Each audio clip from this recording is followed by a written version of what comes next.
Computer, તો કોમ્પ્યુટરની શોધ શા માટે કરવામાં આવી હતી? તો પ્રશ્ન ગણતરીઓ કરવા માટે આવી હતી.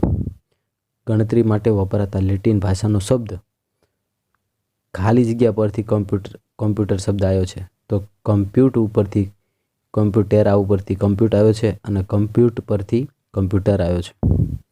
કમ્પ્યુટર એક બહુલક્ષી અને ઇલેક્ટ્રોનિક યંત્ર છે. કેવું યંત્ર છે? બહુલક્ષી અને ઇલેક્ટ્રોનિક યંત્ર છે.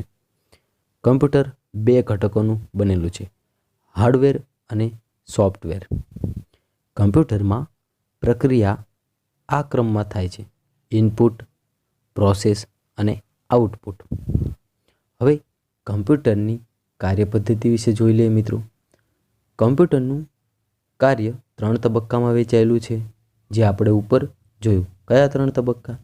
Input, process, output. કમ્પ્યુટરના ડેટાના આધારે કાર્ય કરતું એક મશીન છે. ઇનપુટ સાધનો વડે કમ્પ્યુટરમાં ઇનપુટ દાખલ કરવામાં આવેલ ડેટા પ્રોગ્રામના આધારે પ્રક્રિયા કરીને ઇન્ફોર્મેશન સ્વરૂપે આઉટપુટ સાધનોમાં આઉટપુટ મળે છે. એટલે ટૂંકમાં ઇનપુટથી માહિતી અંદર દાખલ થશે અને આઉટપુટથી માહિતી બહાર આવશે. ચલો આગળ જોઈએ. પ્રક્રિયા શું કરશે? તો પ્રક્રિયા માટે ગાણિતિક અને તાર્કિક પ્રક્રિયાઓ થાય છે. એટલે શું કરશે એ નથી કીધું, પણ પ્રક્રિયા 2 પ્રકારે થશે: ગાણિતિક રીતે થશે અને તાર્કિક રીતે પણ થશે. પ્રોસેસિંગ: ઇનપુટ થયેલા ડેટા પર તાર્કિક ગણતરીઓના આધારે ચોક્કસ નિર્ણયો થાય છે. આઉટપુટ: પ્રોસેસ થયેલા ડેટા યુઝરને આઉટપુટ સ્વરૂપે મળે છે. એટલે જે ડેટા ઉપર પ્રોસેસ થાય છે, જે છેલ્લે મળે તેને આપણે શું કહીશું? આઉટપુટ કહીશું. જેની ઉપર પ્રોસેસ થાય છે. ઇન કેસ ડેટા ઉપર જે પ્રોસેસ થાય છે અને છેલ્લે જે મળે છે તેને આઉટપુટ કહી શકાય. સ્ટોરેજ એટલે શું? પ્રોસેસ વખતે સ્ટોરેજમાં રહેલા ઓપરેટિંગ સિસ્ટમ તથા અન્ય સોફ્ટવેરનો ઉપયોગ થાય છે. સ્ટોરેજ એટલે કે જગ્યા કહી શકો, અથવા તો એવું સ્થાન કહી શકો જ્યાં તમે ડેટા સ્ટોર કરી શકો છો. પરંતુ અહીંયા ડેટા સ્ટોરની ડેફિનેશન નથી કીધી, પણ ડેટા સ્ટોરેજ તો કે પ્રોસેસ વખતે સ્ટોરેજમાં રહેલા ઓપરેટિંગ સિસ્ટમ તથા સોફ્ટવેરનો ઉપયોગ થાય છે. મિત્રો, એક્ઝામ રિલેટેડ ક્વેશ્ચન આવશે એટલે હું તમને જણાવી દઈશ કે આ પ્રશ્નો એક્ઝામ રિલેટેડ છે અને મે બી આડાઅવળી પણ ગવર્મેન્ટ પૂછી શકે છે. એટલે તમારે થોડું ધ્યાનથી સાંભળવાનું રહેશે. કમ્પ્યુટરની શોધ પાછળનો મૂળ હેતુ આંકડાઓનો જટિલતાને દૂર કરવા, એટલે ઇઝીલી ગણતરી કરવા માટે હતું. ઇન શોર્ટમાં સૌ પ્રથમ ગણતરી કરવા માટે એબેકસનો ઉપયોગ થતો હતો. આ મહત્વનું છે. સૌ પ્રથમ ગણતરી કરવા માટે ઉપયોગ થતું હતું, એને અબકસ નામે જાણવામાં આવતું. દુનિયાનું પહેલું કેલ્ક્યુલેટિંગ ડિવાઇસ હતું. દુનિયાનું પહેલું કેલ્ક્યુલેટિંગ ડિવાઇસ એટલે અબેકસ. પરંતુ જેના વડે સરવાળા, બાદબાકી તથા વર્ગમૂળ જેવી ગણતરીઓ પણ શક્ય બની. કોના કારણે? અબેકસના કારણે. ત્યારબાદ આગળ જઈએ. અબેકસથી લઈને અત્યાર સુધી 21મી સદીના આધુનિક કમ્પ્યુટરનો ઉત્ક્રાંતિનો કાળ નીચે મુજબ છે. એટલે હવે આપણે આવી જઈએ થોડાક કમ્પ્યુટરના રિલેટેડ ઇતિહાસના પ્રશ્નોને લઈને. અબેકસ ઈસવીસન પૂર્વે 2400માં બેબીલોનિયામાં અબેકસની શોધ થઈ હતી. પ્રશ્ન પૂછે, સૌ પ્રથમ ગણતરી કરવા માટે શેનો ઉપયોગ થતો હતો? તો અબેકસનો ઉપયોગ થતો હતો. પરંતુ મિત્રો, આ અબેકસની શોધ ક્યાં થઈ હતી? તો બેબીલોનિયામાં શોધાયું હતું. પરંતુ એક ડિફરન્સ છે જે તમારે સમજવાનો છે. પરંતુ 16મી સદીમાં ચીનમાં વ્યાપક રીતે વપરાતું હતું. શોધ ક્યાં થયું હતું? તો બેબીલોનિયામાં શોધ થયું હતું. ઓકે, એ એક વસ્તુ અલગ છે. પરંતુ તેનો વધુ વળતો ઉપયોગ ક્યાં થતો હતો? તો કે ચીનમાં ઉપયોગ થતો હતો. જગતનું પહેલું ગણનયંત્ર કોને કહી શકાય? અબેકસને કહી શકાય. હવે આ પ્રશ્ન અહીંયાથી સોલ્વ. હવે આપણે આગળ જઈએ. હવે નેપિયર્સ બોન્ડ છે ઈસવીસન 1617માં. નેપિયર્સ બોન્ડ શોધ્યું. જ્હોન નેપિયરે નેપિયર્સ બોન્ડ શોધ્યું. નેપિયર્સ બોન્ડની શોધ ક્યારે થઈ એમ પૂછે તો કે 1617માં. એબેકસ પછી શું આવે તો કે નેપિયર્સ બોન્ડ. બરાબર.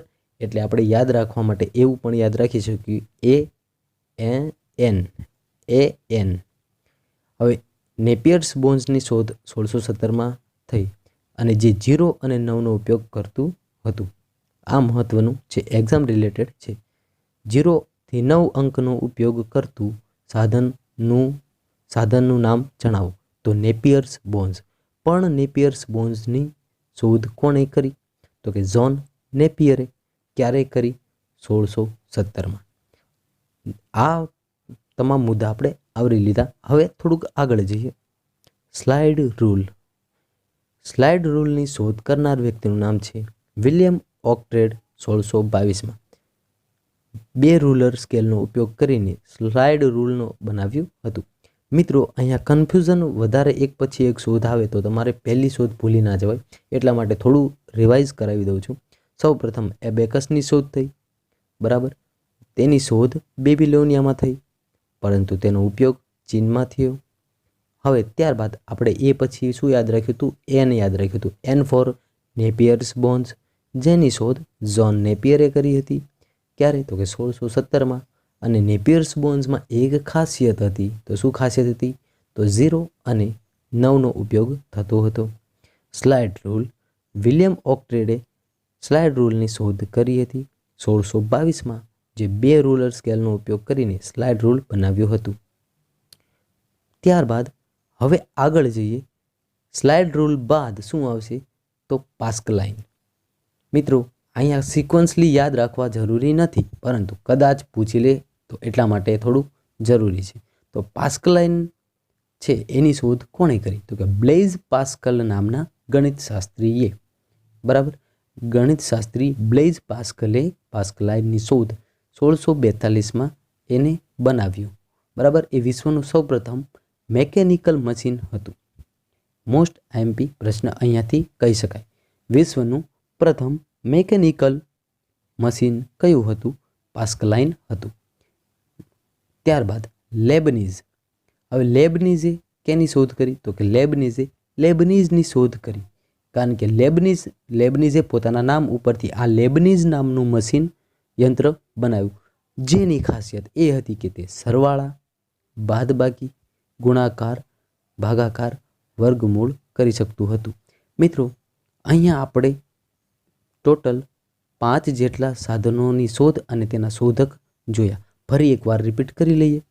એબેકસની શોધ ક્યારે થઈ? તો સૌપ્રથમ એબેકસની શોધ બેબીલોનિયામાં થઈ. બરાબર. ત્યારબાદ અને અબેકસની એક બીજી ખાસિયત શું હતી? તો કે અબેકસની બીજી ખાસિયત એ હતી કે તેનો ઉપયોગ ચીનમાં વધુ થતો હતો. મિત્રો, અબેકસ ઉપરથી તમારે 2 યાદ રાખવાનું. અબેકસ એટલે તમારે 2 એ માટે યાદ રાખવાનું કે 2 એટલે બેબીલોનિયામાં એક એની શોધ થઈ હતી, અને બીજું 2 એટલે કે બીજું. તો શું બીજું? તો કે ચીનમાં એનો વ્યાપક દ્રષ્ટિએ એનો ઉપયોગ થતો હતો. વધારે ઉપયોગ ક્યાં થતો હતો? તો કે ચીનમાં થતો હતો. એટલે અબેકસ એટલે 2 મેટર આપણે યાદ રાખીશું અબેકસની અંદર. અબેકસ બાદ આવશે નેપિયર્સ બોન્ડ્સ. નેપિયર્સ બોન્ડ્સની શોધ જ્હોન નેપિયરે 1617માં કરી. પણ નેપિયર્સ બોન્ડ્સમાં આપણે એક ખાસિયત શું જોઈ? તો કે નેપિયર્સ બોન્ડ્સમાં આપણે એ ખાસિયત જોઈ કે એમાં 0 અને 9નો ઉપયોગ થતો હતો. 0 અને 9નો ઉપયોગ નેપિયર્સ બોન્ડ્સે કરી શોધ. જ્હોન નેપિયરે જે શોધ કરી નેપિયર્સ બોન્ડ્સની, એમાં 0 અને 9નો ઉપયોગ થતો હતો. ત્યારબાદ આપણે જોયું સ્લાઇડ રૂલ. સ્લાઇડ રૂલની શોધ 1622માં થઈ. તો આ રૂલનો ઉપયોગ સ્લાઇડ રૂલ તરીકે થયો. હવે પાસ્કલાઇનની શોધ બ્લેઇઝ પાસ્કલે કરી 1642માં. વિશ્વનું પ્રથમ મેકેનિકલ મશીન હતું. ત્યારબાદ જેકાર્ડ લૂમ. જોસેફ જેકાર્ડે 1601માં જેકાર્ડ લૂમની શોધ કરી અથવા જેકાર્ડ લૂમ બનાવ્યું. આ શું છે? તો સૌપ્રથમ પંચકાર્ડનો ઉપયોગ થયો હતો, અથવા જેકાર્ડ લૂમે સૌપ્રથમ પંચકાર્ડનો ઉપયોગ કર્યો હતો. બરાબર. જેકાર્ડ લૂમે સૌપ્રથમ પંચકાર્ડનો ઉપયોગ કર્યો હતો. એક્ઝામ રિલેટેડ ઇમ્પોર્ટન્ટ છે. ડિફરન્સ એન્જિન 1642માં. ચાર્લ્સ બેબેજે ડિફરન્સ એન્જિન નામના મોડેલની એક ડિઝાઇન બનાવી હતી. એનાલિટિક એન્જિન ચાર્લ્સ બેબેજે 1634માં બનાવ્યું હતું. વિદ્યાર્થીની અગસ્ટા અડા એ પંચકાર્ડના આધારિત પ્રથમ પ્રોગ્રામ તૈયાર કર્યો હતો.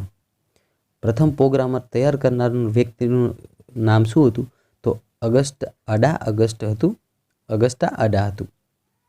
ટેબ્યુલેટિંગ મશીનની શોધ કોણે કરી? હર્મન હેલોરીથે કરી, જે સૌપ્રથમ ઇલેક્ટ્રોમિકેનિકલ મશીન હતું. મિત્રો, અહીંયા તમારે કન્ફ્યુઝન ના થવું જોઈએ, કેમ કે વિશ્વનું પ્રથમ મિકેનિકલ મશીન તો હતું પાસ્કલ લાઇન. પાસ્કલ લાઇન એટલે પ્રથમ મિકેનિકલ મશીન. પરંતુ જો અહીંયા ઇલેક્ટ્રોનિક મિકેનિકલ મશીન એવું કહેવામાં આવે તો તમારે ટેબ્યુલેટિંગ મશીનને યાદ રાખવાનું છે. ત્યારબાદ મિત્રો આગળ વધીશું થોડુંક. માર્ક 1 હાર્વર્ડ એકને 1944માં IBM કંપનીમાં બનાવનારું પ્રથમ કોમ્પ્યુટર એટલે હાર્ડ 1. માર્ક 1 હાર્ડ એકે બનાવ્યું 1944માં. ઇનિએક જેપી એકટ અને મોચલીએ, બે વ્યક્તિએ જેપી એકટ અને મોચલીએ 1946માં બનાવ્યું હતું. વિશ્વનું પ્રથમ ઇલેક્ટ્રોનિક ડિજિટલ કોમ્પ્યુટર. વિશ્વનું પ્રથમ ઇલેક્ટ્રોનિક ડિજિટલ કોમ્પ્યુટર કોણે બનાવ્યું? તો અથવા એ કોમ્પ્યુટરનું નામ શું? તો કે એનિએક અને જેપી એકટ અને મોચલીએ 1946માં બનાવ્યું. ઇડસેક ઝોન 1 ન્યુમેને 1952માં બનાવ્યું, જે સ્ટોરેજ કેપેસિટી ધરાવતું પ્રથમ કોમ્પ્યુટર હતું. મિત્રો, અત્યાર સુધીના કોમ્પ્યુટરમાં સ્ટોરેજ કેપેસિટી નથી, પણ પ્રથમ સ્ટોરેજ કેપેસિટી ધરાવતું કોમ્પ્યુટર ઇડસેક હતું. અને જો અહીંયા કન્ફ્યુઝન એનિએક, ઇડસેક અને યુનિવેક, અહીંયા કન્ફ્યુઝન થવાના ખૂબ ચાન્સીસ છે, એટલે હું તમને ઇઝી કરી દઉં. હવે યુનિવેક આવે એટલે જેપી એકટ અને મોચલીએ 1951માં બનાવ્યું.